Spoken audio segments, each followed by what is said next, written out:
What does greed and fear mean? Greed and fear are important concepts in the world of investing. Some financial experts believe that markets can be strongly influenced by these two emotions in relation to macroeconomics. According to popular theories, greed is related to the impulse to buy stock or shares, while fear is related to the impulse to sell.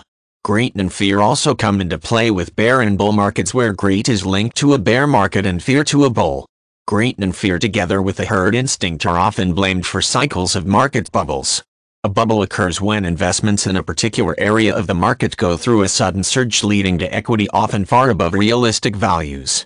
In the 1990s, the financial market experienced a bubble in internet investing, now known as the dot-com crisis. Driven by greed or a desire to make as much profit as possible in as short an interval as manageable, investments in internet startups soared massively throughout the 1990s. The bursting of the dot-com bubble in the early 2000s may have been partially motivated by fear, as investors realized the extension of equity above value and began to sell before prices could drop. These sales may have led to a herd instinct to sell, which grew more motivated by fear as it became clear to more investors that the bottom had dropped out of the whole market segment. In effect, the fear of a bubble burst may have contributed to the bubble bursting, leading to sudden drops instead of a more steady decline over time. Fear can also lead to a change in investment strategy that is unwarranted by the market. Many people gripped with the apprehension of a coming crash will switch investments into low-risk, low-return investments. While this may not sound particularly dangerous, the investor risks losing potential earnings should an emotional impulse be incorrect.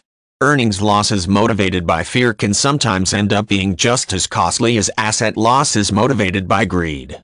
Market experts generally recommend that traders set up strategies little influenced by greed and fear.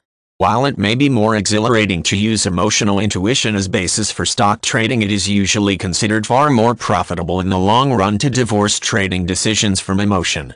Some of the world's best investors remain in the black by doggedly sticking to their trading strategy when greed and fear grip the market. While this certainly carries its own dangers, a truly successful investment strategy is able to manage small gains or small losses and still end up profitable.